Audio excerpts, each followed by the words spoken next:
We will now be moving on to our speeches in Tamil. Firstly, I'd like to introduce Dr. Karthik Veerasamy, who will be speaking about Tamilar Tirunal. Dr. Karthik is a physician, primarily practicing in the ACT. He is the proud founder and president of Australian Capital Literary Club in Canberra.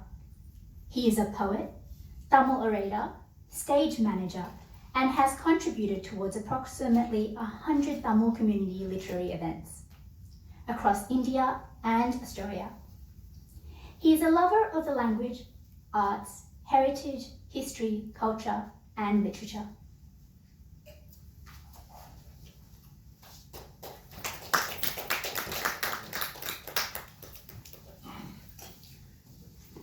Thank you for the very kind introduction, Bono. அன்னை தமிழுக்கு முதல் வணக்கம். உங்கள் அனைவருக்கும் எனது அன்பான வணக்கத்தை முதலில் தெரிவித்துக் கொள்கிறேன். நண்பர்களே, முதலில் ஒரு சில வார்த்தைகளை ஆங்கிலத்தில் சொல்லிவிட்டு இந்த தமிழர் தினம் என்று எனக்கு அளிக்கப்பட்ட இந்த தலைப்பினை அணுகலாம் என்று நினைக்கின்றேன்.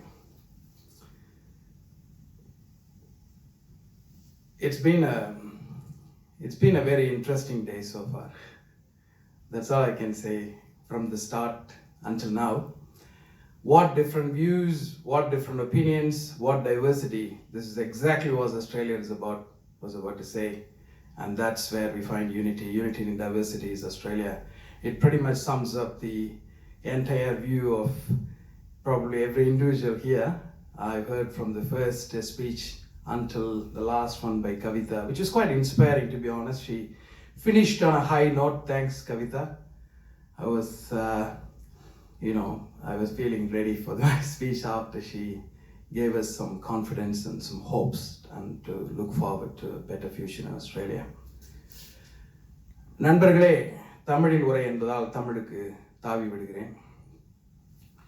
உண்மையில் இங்கு வரும்போது எனக்கு அளித்த தலைப்பு தமிழர் தினம் என்பதால் நான் முக்கியமாக நம்முடைய தை மாதத்திலே கொண்டாடப்படுகின்ற தமிழர் தினமாகிய பொங்கல் திருநாளை பற்றி பேசவே நான் எண்ணி இருந்தேன்.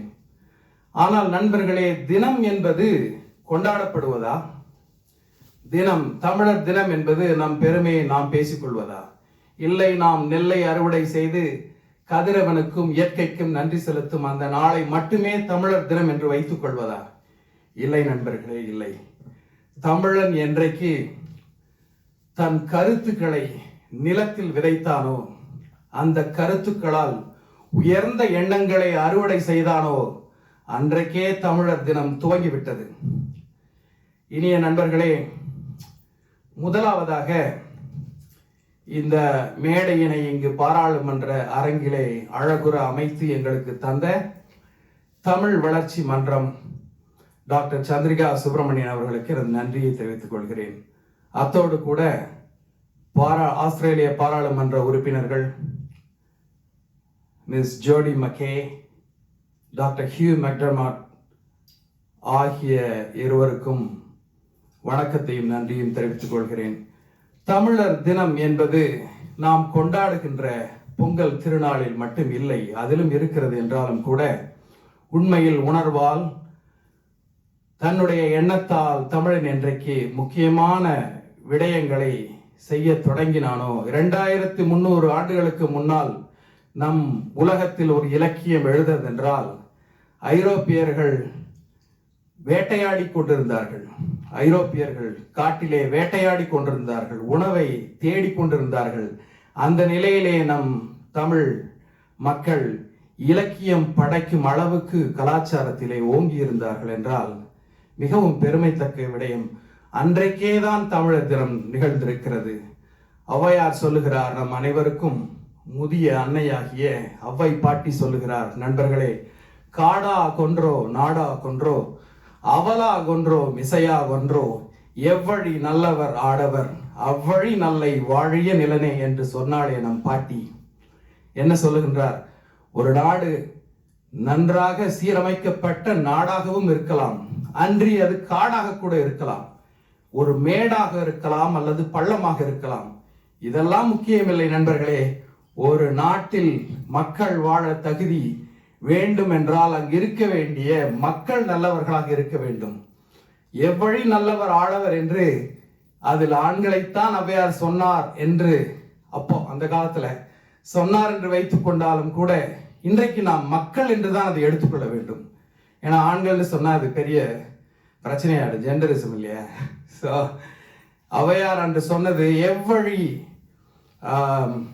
எவ்வழி நல்ல ஆடவர் அவ்வழி நல்லை வாழிய நிலை. அப்படிப்பட்ட ஒரு நிலமாகத்தான் நான் ஆஸ்திரேலியாவை பார்க்கின்றேன். ஆஸ்திரேலியாவில் நாம் வந்து இங்கு வாழ பல தடைகளை தாண்டி நாம் இங்கு வேரூன்ற உதவியாக இருக்கின்ற பெரும்பான்மை மக்கள், அவர்களைத்தான் நாம் எடுத்துக்கொள்ள வேண்டும். அத்தகைய ஒரு நிலமாகத்தான் ஆஸ்திரேலியாவை பார்க்கின்றேன்.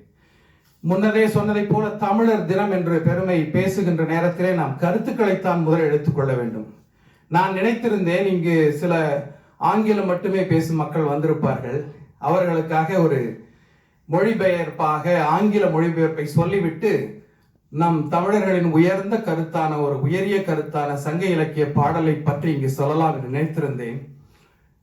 அதை தொடர்ந்து முதலில் ஆங்கில மொழிபெயர்ப்பை உங்களுக்கு வழங்கிவிட்டு பாடலுக்குள் செல்வது பொருத்தமாக இருக்கும் என்று கருதுகின்றேன். நண்பர்களே, 2000 வருடங்களுக்கு முன்னால் எழுதிய ஒரு தமிழ் புலவன் எழுதிய பாடலின் ஆங்கில மொழிபெயர்ப்பு உங்களுக்காக. The whole world is our home. All the people of the world are our kith and kin. The good and bad do not happen to us just because of others. It is the same with sickness and wellness. Death is not new to us.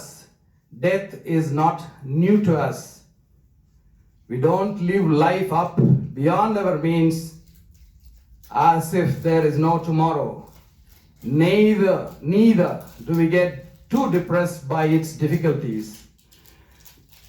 The rain of destiny thunders down the mountain of our world and creates the floods in the river of life. The rain of destiny thunders down the mountain of our world and creates the floods in the river of our lives.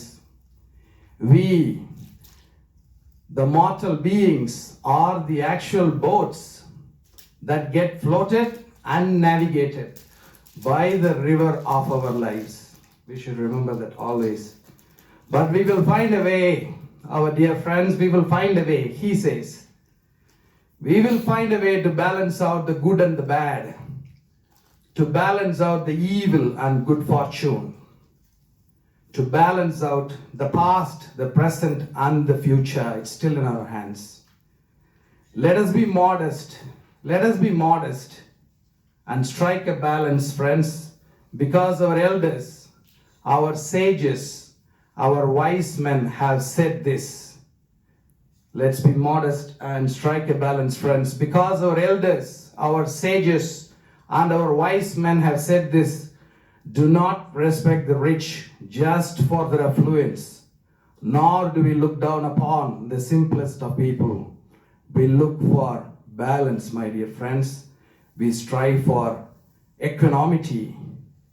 This is what was said by Kaniyan Pungundranar about 2000 years ago. The only comparable literature you find is even older. That's from the Egyptian wisdom by Ptah-hotep. I hope I got the Egyptian pronunciation right. I had to hear it out a few times this morning. இதை தமிழிலே சொல்லுகின்றேன். கணியன் பூங்குன்றனார் என்னுடைய தமிழ் வார்த்தைகள்.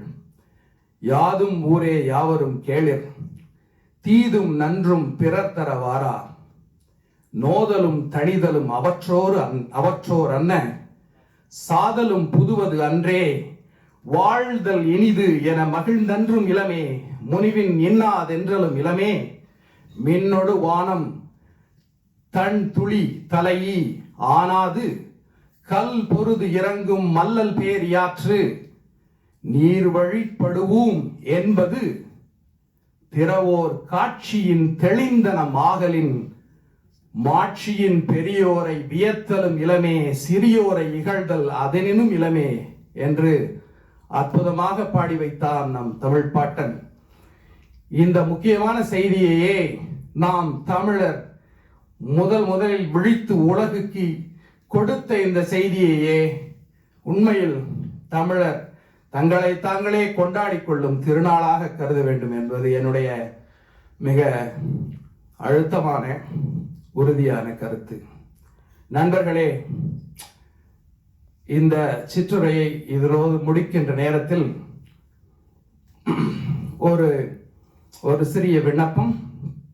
நிகழ்ச்சிகள் தொடர்ந்து நடைபெற்று கொண்டிருக்கின்ற இந்த மாலையில் நாம் அனைவரும் இவ்வளவு அமைதியாக உட்கார்ந்து பார்த்து கொண்டிருப்பதும் கவனித்துக் கொண்டிருப்பதும் மிகுந்த ஆனந்தத்தை அளிக்கின்றது. வாழ்க ஆஸ்திரேலியா, வாழிய செந்தமிழ், வாழ்க நற்றமிழர், வாழிய பாரத மணித்திருநாடு. வணக்கம்.